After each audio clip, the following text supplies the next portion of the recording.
Discerning Shootist here. A couple of months ago, Melanie Lauer wrote an article about parents and self-defense and what parents have considerations they need to have for protecting their families when they're out and about or even at home. And I posed a question about being a single parent and having a defensive plan and protecting yourself and your children when you're out and about and in your home. Because frequently a single parent has one to many children, as many as they have, with them at any one time, and they generally don't have that second adult that they can depend upon, either for hurrying the children to safety or what have you. So here we go. In this series, I'm going to be talking about the single parent in a self-defense plan. Now, there's a lot of overlay between non-parents, parents with kids, and single parents. But there are going to be some unique considerations to have towards the end when we're talking about a single parent. They can be applied to a multiple parent family or just, spousal units. So, but the same four basic ideas or parts of the plan are, one is planning. You got to have a plan. That for your self-defense. What are you trying to accomplish? Communication of that plan. Gear for that plan. I hate to say it, but you know what? Mission dictates the equipment. That's going to be very specific here, and we're going to talk about that in a few weeks. Personal experience, as well as some ideas for some other folks. And then, of course, practice. You have to, once you do all this, get it all laid out, you have to practice it to make sure it works. Okay? So the first thing that this segment we're going to plan or focus on is planning. What are my goals? Well, my goals are to be able to keep my family safe and get to safety as quickly as possible.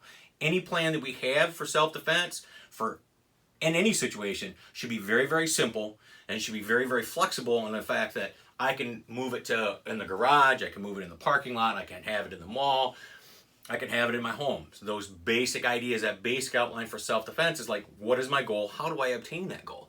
Just saying that I don't want to get shot or I want to keep my family safe. Well, how are we doing that?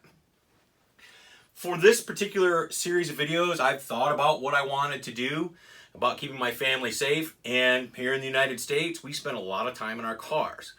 It's kind of cheating the envelope a little bit, but this is what my plan is going to be. In the car, how do I keep my family safe?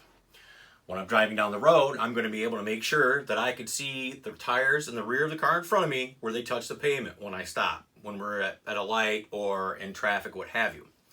The other thing that I'm going to do is I'm going to make sure all my equipment is in good working order, that my firearm and my other safety accessories, including medical gear, are secured in the vehicle.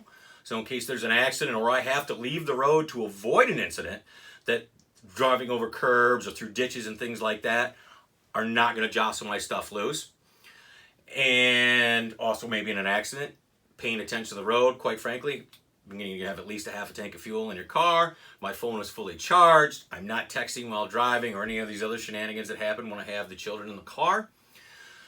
Children will be securely fastened in their seats. And then what's going to happen next? Okay, so I have all of this stuff put together. Now what? Well, there's going to be a line that I'm going to clearly define in my head that I will communicate later on, and then we're going to practice later on, but it's going to be such as this. It's like if we're stuck in traffic, here's the plan. The plan is that kids are going to get on the ground to be as low in the car as possible to hopefully get some protection from the superstructure of the car, the frame. I drive a large Suburban, an older one, so it has body-on-frame construction, has a big motor, big transmission, it's four-wheel drive transfer case. Car doors, car windows don't stop bullets.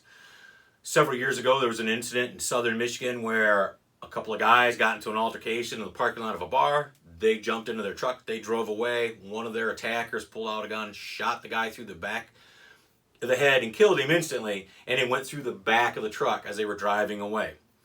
So driving away is not necessarily going to be the best scenario. Sometimes you're going to have to be able to hunker down and get out and fight. That's going to be part of the plan. What situation am I in? Am I stuck in traffic where I have nowhere to go, even if I leave myself an excessive route? What's the attacker going to be? Does the attacker have a firearm? Does he have a baseball bat? He has a baseball bat hitting my car, me driving away. He's not very likely to be able to shoot through my car and kill one of us. But that's assuming that he doesn't have a gun. Just because I don't see an assailant with a gun doesn't mean he doesn't have a gun. Some of the other ideas of that is in the mall parking lot, wherever where I am going to park.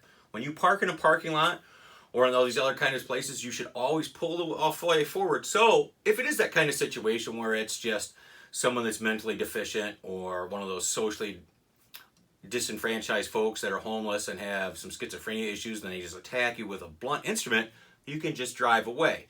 Let me tell you, I drive about 30,000 miles a year, and that's low for a lot of people in this business. But backing up under duress is a very difficult thing to do. You want to be able to get most of your advantages you can in any kind of life and death situation. So what you're going to want to do is you want to be able to just drive forward and drive away. Okay? So there we have some basic tenets of our plan. Next time, we're going to talk about communicating that plan and communication. Some of that's about setting up for practice drills. Some of that's about communicating in the incident itself. And we're going to cover both of those. So this is Discerning Shootist. And as always, be good, be safe. And if you can't be safe, be good and dangerous.